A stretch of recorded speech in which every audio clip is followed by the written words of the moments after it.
Vandeco aí, gente!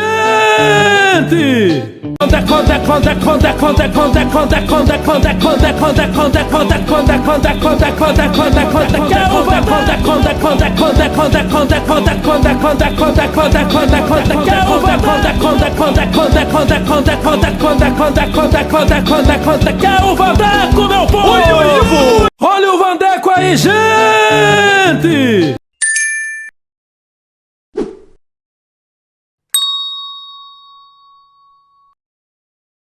Boa tarde, amigos do canal do Vandeco. Estamos chegando para mais uma edição do Vandeco News, edição de sexta-feira. Lembrando que no próximo dia 27, o canal do Vandeco, que é o canal que mais cresce no YouTube no segmento esportivo da região de Bauru, completa um mês de existência e um mês de vitórias. Nós já temos mais de 15 mil visualizações, estamos chegando a quase 500 inscritos e estamos evoluindo, mas nós não conseguiremos crescer sem a ajuda de vocês. Muita gente que está assistindo essa edição já fez a sua inscrição no canal do Vandeco, mas é muito importante que vocês multipliquem essas inscrições pedindo para os seus amigos, os amigos dos amigos, os parentes, enfim, os conhecidos, para se inscrever no canal do Vandeco, dar o seu like nos vídeos, fazer os comentários e, se possível, ativar o sininho para receber as atualizações. Lembrando que o canal do Vandeco é o canal ligado ao Esporte Clube Noroeste, à torcida Sangue Rubro, ao Bauru Basquete, também falamos do SESI Vôlei Bauru, falamos de Street Run, da corrida de rua, do atletismo e do ciclismo. Temos algumas reportagens importantes já no nosso canal. A última entrevista que fizemos no Bola da Vez, que é a entrevista semanal importante com o Gabriel de Souza, do Bauru Basquete. Temos a entrevista também lá com o Cid Machado, da ABDA, Atletismo, que falou dos problemas lá do Estádio Olímpico Cabo Alcides, do Milagrão, que, aproveitando a deixa, a prefeita Suelen atendeu o nosso apelo em várias vezes, esteve lá para ver de perto o abandono lá no Estádio Milagrão e esperamos que possa fazer alguma coisa. Isso nem falamos dos destaques ainda.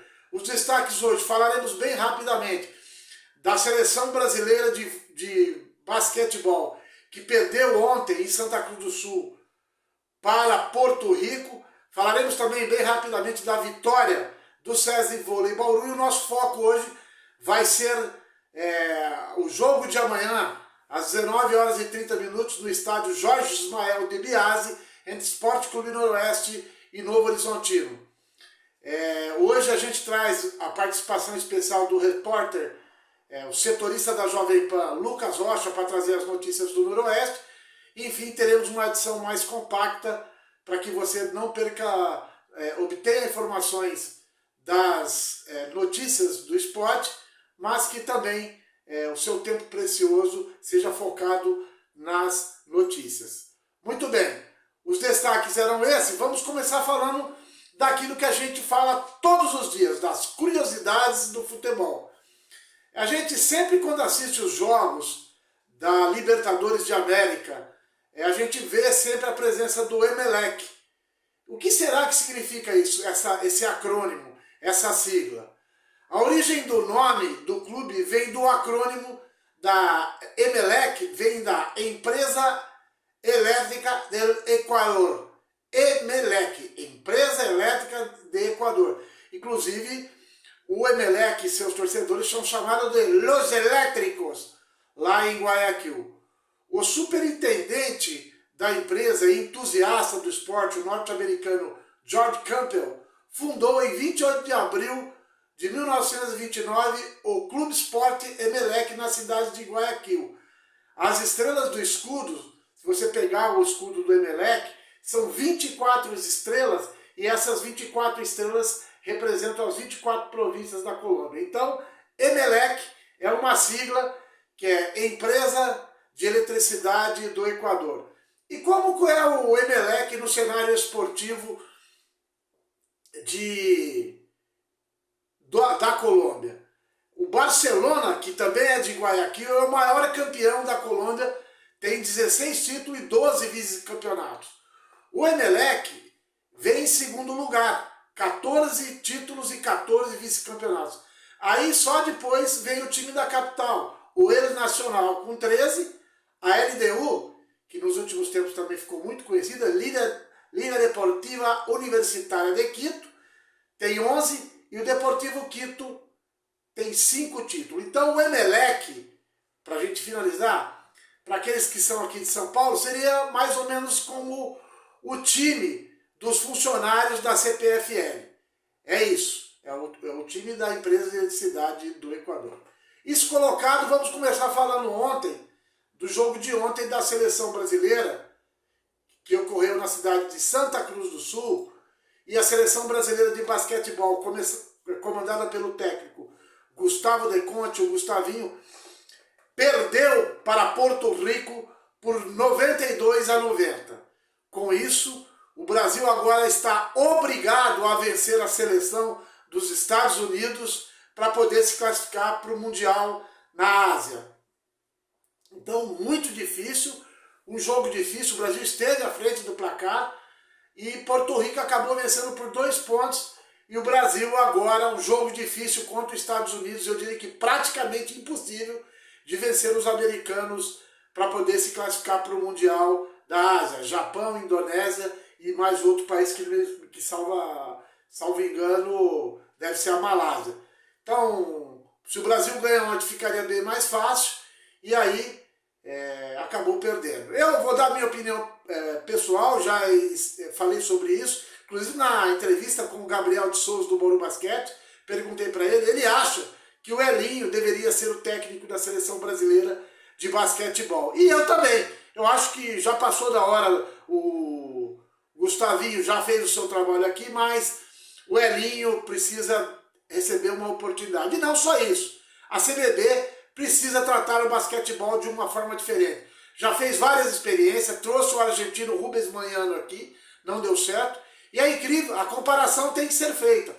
Seleção argentina joga um basquetebol melhor, joga um basquetebol mais objetivo, tem melhores resultados, e o Brasil não consegue se classificar para o Mundial, não consegue se classificar para as Olimpíadas. É lógico que nós temos um campeonato interno aqui, o NBB é muito melhor que o campeonato argentino, tanto é que o Flamengo trouxe os 2 melhores jogadores da Argentina, inclusive dele, o Vila Roça, o MVP do campeonato argentino, mas em termos de seleção, nós estamos abaixo da Argentina. Isto posto no basquete, vamos falar da vitória, enfim, da vitória do SESI Vôlei Bauru ontem no ginásio Paulo Scaff sobre o Brasília Vôlei. O SESI Vôlei venceu por 3-1, um jogo equilibrado, mas o técnico Marcos Kivierk impôs a sua superioridade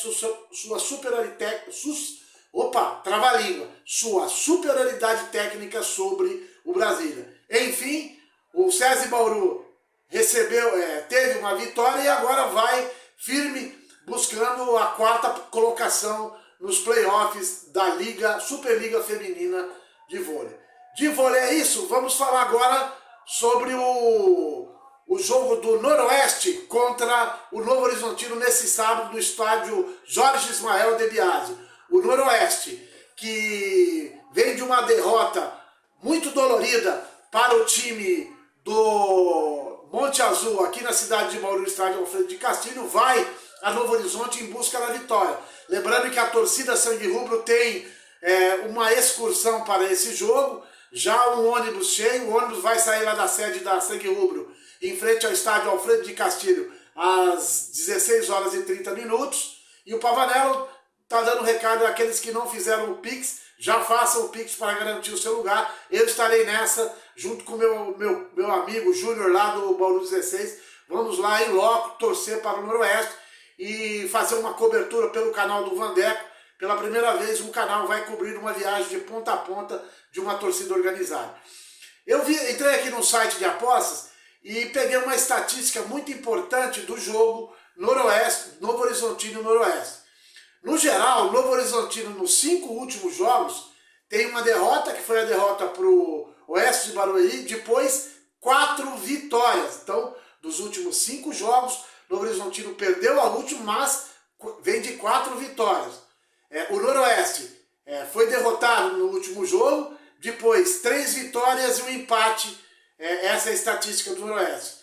Na média geral, o Novo Horizontino fez 2 pontos de média nesses 5 jogos, né? Uma derrota e 4 vitórias. O Noroeste, nessa derrota, uma derrota, um empate, 3 vitórias, fez 1,73 pontos por jogo. Em casa, o Novo Horizontino tem uma campanha excelente, então não será fácil para o Noroeste. Tem 4 vitórias e um empate. A média de pontos em casa é 2,67 do Grêmio Novo Horizontino. O Noroeste em casa, uma derrota, 3 vitórias e uma outra derrota. 2 derrotas, então, e 3 vitórias, 1,5 pontos do Esporte Clube Noroeste jogando em casa. Jogando fora de casa, o Novo Horizontino tem 3 derrotas e tem 2 vitórias. O Noroeste, jogando fora de casa, já tem uma campanha melhor.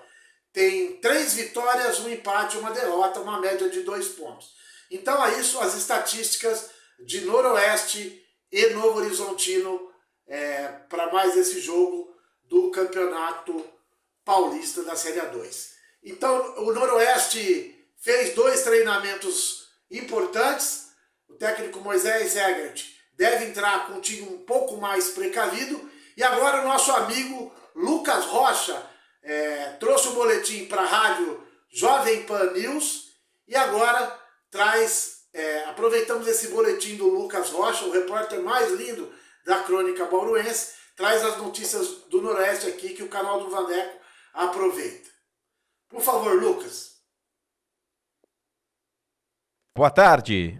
Muito boa tarde, Júlio, amigos que acompanham o Bate Pronto nesta edição de sexta-feira, chegando com as informações do Norusca, véspera de mais uma rodada do Campeonato Paulista da A2. O Noroeste neste momento ocupa a 4ª posição na tabela de classificação com 19 pontos, precisa de mais alguns pontos para se classificar e mais do que isso, precisa de pontos para permanecer entre os 4 melhores, condição que dá a oportunidade do Noroeste mandar o segundo jogo da fase quartas de final no estádio Alfredo de Castilho. E mais do que isso, né, como a pontuação segue na segunda fase, com certeza isso daria vantagens ao Noroeste se ele se classificasse para a semifinal e também posteriormente para a decisão da competição. O Noroeste tem uma sequência dura, 2 jogos como visitante, joga amanhã no Jorge Ismael de Biasi às 7h30 da noite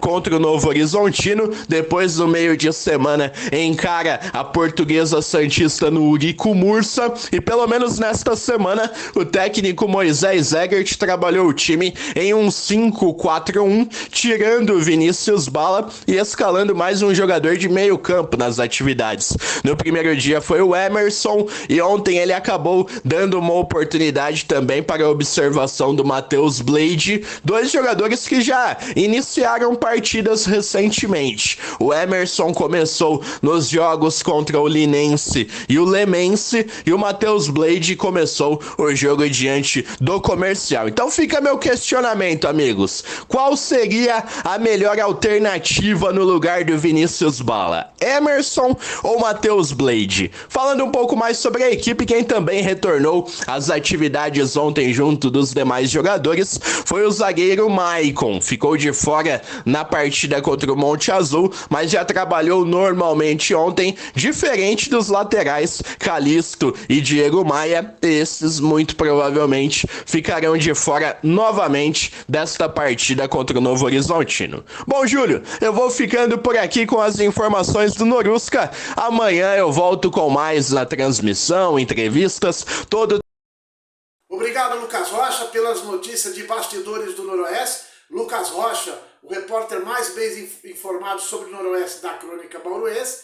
E a gente continua aqui trazendo da Série A2 os próximos jogos, no sábado e no domingo. Lemense e Ponte Preta em Leme, Juventus e Portuguesa Santista na Rua Javari, no estádio Conde Rodolfo Crespi, né? Onde vende aquele delicioso canone recheado. Já estive lá certa feita. No Chimitão São Caetano, na cidade de Rio Claro, no Palma Travassos, Comercial e Velo Clube Rio Clarense, no estádio Barão da Serra Negra, 15 Piracicaba e Monte Azul, em Barueri, Oeste de Itápolis e Taubaté, no estádio Jorge Ismael de Biasi, na cidade de Novo Horizonte, Noroeste, aliás, Novo Horizontino e Noroeste, e em Indaiatuba, Primavera e Clube Atlético Linense. Esses são os 8 jogos da 12ª rodada do Campeonato Paulista da Série A2. Qual a classificação da Série A2, Vandeco? Vamos lá, bem rapidamente. Ponte em primeiro com 29, em segundo Portuguesa Santista 22, em terceiro Novo Horizontino com 22, o adversário do Norusca, em quarto, logo a seguir, Norusca com 19, em quinto, Velo com 17, em sexto, Primavera com 16, em sétimo, Comercial 15, em oitavo, Taubaté 14, em nono, Oeste 13, em décimo, Juventus 13, em 11º, 15 de Piracicaba 13, em 12º, Rio Claro com 12, em 13º, Lemense 11, em 14º, o primeiro fora da linha de rebaixamento, o Linense com 14º com 11, em 15º, penúltimo, São Caetano com 9, em 16º, o Monte Azul com 7 pontos. Como é que está a tábua de artilheiros? Bruno Moraes, do Juventus, despencou a fazer gol nos últimos jogos. Tem 8 gols. O Caio da Santista tem 7. O Jefferson da Ponte tem 6. O Wendel do Comercial tem 5. O Ailon do Novo Horizontino tem 5. Ronaldo do Novo Horizontino tem 5. Então, galera, defesa do Noroeste, meio campo, muito cuidado aí. O Ailon e o Ronaldo do Novo Horizontino tem 5 gols cada um. E também tem 5 gols o Carlão, o Carlos Henrique de Moura Brito, tem 5, não marcou contra o Monte Azul. E o Luiz Thiago tem 5 gols, são os artilheiros do Noroeste e também na tábua de artilheiros do Campeonato Paulista da Série A2. Encerrando, os maiores públicos da Série A2. A Ponte Preta, em 6 jogos, tem 34.252 pagantes no Moisés Lucarelli. O 15 Piracicaba também, só que em 5 jogos, 17.688. O Esporte Clube Noroeste, no Big Alfred, no estádio Alfredo de Castilho, em 6 jogos, 13.385. Em quarto, o Rio Claro, com 11.049 pagantes no Chimitão, em 6 jogos. E a Santista, para encerrar, em quinto, 10.938 pagantes em 5 jogos. Então é isso, galera, que temos hoje aqui nessa edição mais compacta do Vandeco News, reforçando a todos que ainda não se inscreveram no canal do Vandeco, o façam, assistam o vídeo, dê like nos vídeos, mais de 70 vídeos. Eu postei hoje aí um vídeo tenebroso lá no estádio Major José Levi Sobrinho, na cidade de Limeira. Choveu demais e caiu um raio, gente. Graças a Deus que foi no centro do gramado, fez um buraco de aproximadamente 8 metros de diâmetro e 5 metros de profundidade. Graças a Deus, nenhuma vítima, mas assistam lá no canal do Vandeco. Assistam também o Bola da Vez, entrevista com o Gabriel de Souza, do Bauru Basquete, e fiquem atentos, ligados, que a gente traz novos vídeos, novos materiais para o canal do Vandeco, o Show de Esporte, o canal que mais cresce no segmento esportivo do YouTube. Fiquem todos com Deus, um ótimo final de semana para todos vocês, se Deus quiser, com mais uma vitória do Noroeste, e a gente volta na segunda-feira com mais uma edição do Vandeco News no canal do Vandeco.